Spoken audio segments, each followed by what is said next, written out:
তো সেখানে দাঁড়িয়ে তোমার কি মত যে শাড়িটা কীরকমভাবে পরা উচিত? বাঙালির ট্র্যাডিশনাল শাড়ি, সেই ট্র্যাডিশনাল একটা শাড়ি, তো সেটা কীভাবে আমাদেরকে পরা উচিত?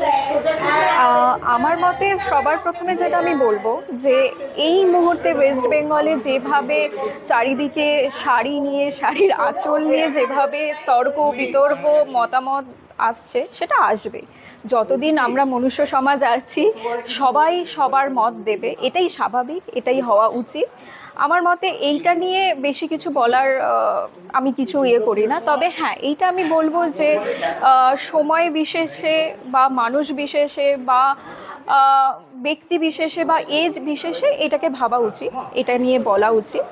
তো সেই জায়গা থেকে দাঁড়িয়ে আর সবথেকে বড়, যার বক্তব্য দিয়ে, যার মন্তব্য দিয়ে এত ঝড় আসছে, সে কিন্তু তার জায়গা থেকে ঠিক আছে, আমি তাকেও যেমন সাপোর্ট করি, যারা বিপক্ষে আছে আমি তাদেরকেও সাপোর্ট করি। কিন্তু এটা সবসময় মানতে হবে, যেমন একটা মোবাইলকে আমরা ভালোর দিকেও ইউজ করি, খারাপ দিকেও ইউজ করি। উনি যেই অর্থে শাড়িটাকে যেভাবে বলেছেন, হ্যাঁ সেই অর্থে কিছু মানুষ আছে, কিছু মহিলা আছে সেই অর্থে ইউজ করে।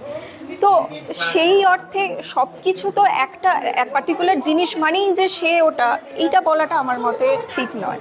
হ্যাঁ, সেইটা অবশ্যই তারা ইউজ করে ওরমভাবে, কিন্তু তারা তো ওই শাড়ি পরার সাথেও অনেক আদার্স আরও অনেক জিনিস করেন যার জন্য তাকে ওই স্ট্যাম্পটা দেওয়া হয়েছে। সুতরাং কোনো একজন অন্য মহিলা যে শিক্ষিত, যে মার্জিত, যে সাংস্কৃতিক জগতের সাথে যুক্ত আছে, সে কোনো অনুষ্ঠানে বা কোনো পার্টিকুলার সময় সে ওইভাবে শাড়ি পরলো মানেই তাকে ওই ইঙ্গিতে তাকে ধরা হবে, এইখানে আমার আছে। আর দেখুন, সমাজ এগোচ্ছে, ওয়েস্টার্নাইজ হচ্ছে, ওয়েস্টার্ন কান্ট্রিরা আমাদের মতো শাড়ি পরছে, এটাই তো হবে, এটাই স্বাভাবিক। আমরা যারা মানে একজন মানে নারী পুরুষ যেমন অপোজিট সেক্সকে যেমন একজন আরেকজনকে আকর্ষণ করে, আমরাও আরেকজনের মানে সংস্কৃতিটাকে নিজে নেই।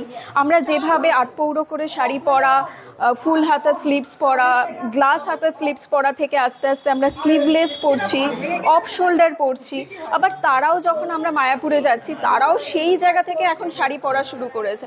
তো এইটা আদান প্রদান চলতেই থাকবে। মানুষের টেস্ট কখনো এক জায়গায় বেঁধে থাকতে পারে না। মানুষ এগোচ্ছে, সমাজ এগোচ্ছে, টেস্টও চেঞ্জ হবে। আমি আরেকটা প্রশ্ন করবো, এই আমরা এখন 2K24 অর্থাৎ 2024-এ দাঁড়িয়ে আছি, তো এখানে এসে আজকে আমরা প্রাচীনতম যেটা পেশা আমরা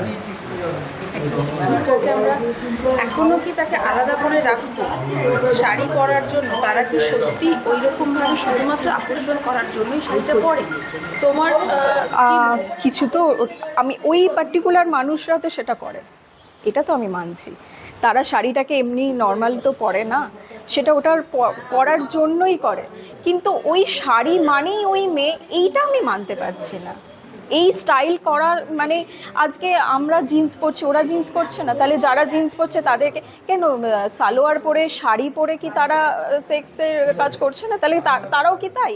আমরা অফিসে যাচ্ছি শাড়ি পরে, স্কার্ট পরে, আমাদের এক একটা অফিসে স্কার্ট থাকে, তাহলে সে তাকেও কি সেই জায়গায় ফেলা উচিত?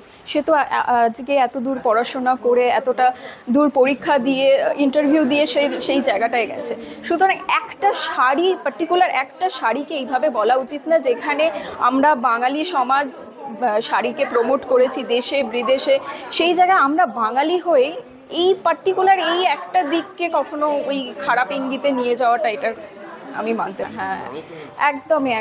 আমার ক্ষেত্রেও একটা সময় একটা শাড়ি নিয়ে প্রচণ্ড তর্ক বিতর্ক সৃষ্টি হয়েছিল 2016-17 নাগাদ, যখন আমি চাকরি জায়গায় যাই পড়াশোনা করে গ্র্যাজুয়েট হয়ে।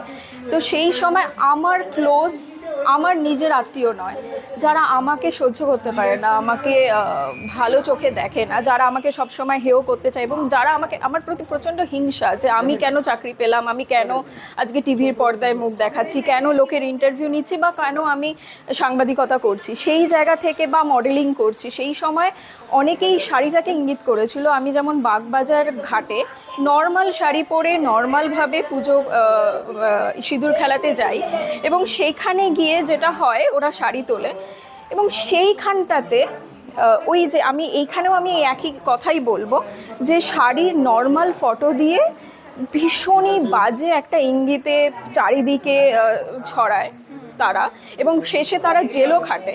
তার মধ্যে একটি মেয়ে ওই প্রফেশন, কোট আনকোট ওই প্রফেশনের সাথেই যুক্ত, যে এখন নিজেকে ক্রিমিনাল অ্যাডভোকেট বলে, ওটাও পুরোপুরি ঢপ।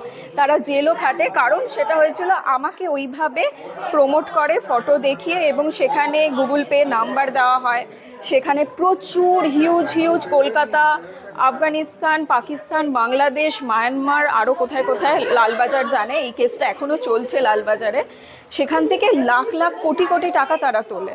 এবং সেই তোলার পর আমি যখন 2019 সালে কমপ্লেন করি, ওরা ধরা পড়ে।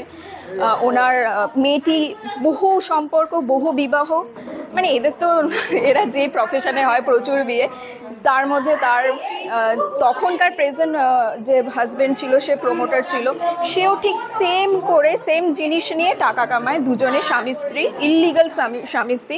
তো তাহলে এখানে কি বোঝাচ্ছে? আমার নাম করে আমার ফটো তুলে ফটো দেওয়া হলো, টাকা তোলা হলো, সবই করা হলো, তাহলে আমি তো এখানে আজকে আছি। তাহলে মানে একটা শাড়ি কখনো একটা মেয়েকে কখনো কিছু করতে পারে না। আমি আমার মতো চলছি, আমি আমার প্রফেশনে আছি, আমি আমার মতো লড়ে যাচ্ছি, চলছি। তো সুতরাং শাড়িটাকে মানে হাইলাইট করার কিছু হয়নি। আমি আজকে শাড়িই পরতাম, ইনফ্যাক্ট আমি এখানে শাড়িই পরে আসি, কিন্তু বিষয়টা হচ্ছে প্রচণ্ড গরম। দ্বিতীয় কথা, আমার আজকে সকালবেলা একটু অফিসের কাজ ছিল, আমি বেরিয়েছি অনেক বেলাতে, আর তার জন্য সময় পাইনি বলে আসেনি। তবে হ্যাঁ, আমি শাড়ি পরা পছন্দ করি, আমি শাড়ি পরিও ভীষণ। আর কোনো অকেশনে, বিশেষ করে এই পুজো পার্বণে তো আমি শাড়ি পরি, খুবই পরি। আজকে পরতে পারিনি, নিজেরও মনটা খারাপ লাগছে, তবে আমি শাড়ি ভালোবাসি। আর একটা কথা, আমি শাড়ি দু ধরনের ভালোবাসি, একটা পুরো ট্র্যাডিশনাল আর একটা ওয়েস্টার্নাইজ। যখন ট্র্যাডিশনাল পরি একদম আটপৌরে, যদি আমি এখানে আজকে শাড়ি পরে আসতাম, নর্মাল শাড়ি যেমন মাসিরা পরতো ওরমভাবে, আবার এই শাড়ি পরেই যদি আমি পার্টিতে যাই কোনো, সেখানে কিন্তু আমি ওয়েস্টার্নাইজ যতটা শাড়ির ওপর করা যায় আমি সেরমভাবেই আসি। তো এখানে আমি মনে হয় যখন যেই সময় সেই অনুযায়ী শাড়িকে ইউজ করা যায়। শেষ প্রশ্ন একটাই, ছোট করে বলার জন্য, মমতা শঙ্করকে আপনি কি বলবেন? স্বস্তিকাকেও আমি মমতা শঙ্করকেও আমি ভীষণ ভালোবাসি, স্বস্তিকাকেও আমি ভীষণ ভালোবাসি। দুজনের মন্তব্যতে আমি মানে আমি খুব সহমত। আমি মমতা শঙ্কর এতটাই শিক্ষিত, আমি ওনার ওপর কথা বলতে চাই না, ওনাকে শুধু একটাই জিনিস বলতে চাই, উনি যেই অ্যাঙ্গেলটা বলেছেন, হয়তো যেটা হয় কথা বলতে গিয়ে হয়তো একটু এদিক ওদিক হয়ে যায়, তো উনি যেই অ্যাঙ্গেলটা বলেছেন একদমই ঠিক, তবে এইটুকু একটা ওনার মধ্যে একটু চেঞ্জ আনা উচিত ছিল। একটা পয়েন্ট দিয়ে কখনো মানুষকে বিচার করা যায় না, তো এই দিক থেকে উনি কিছুটা ভুল, তবে ওনার বক্তব্য ঠিক। আর স্বস্তিকাদি তো সবসময় ভালো বলেন, ভালো বক্তা, উনিও ঠিক বলেছেন।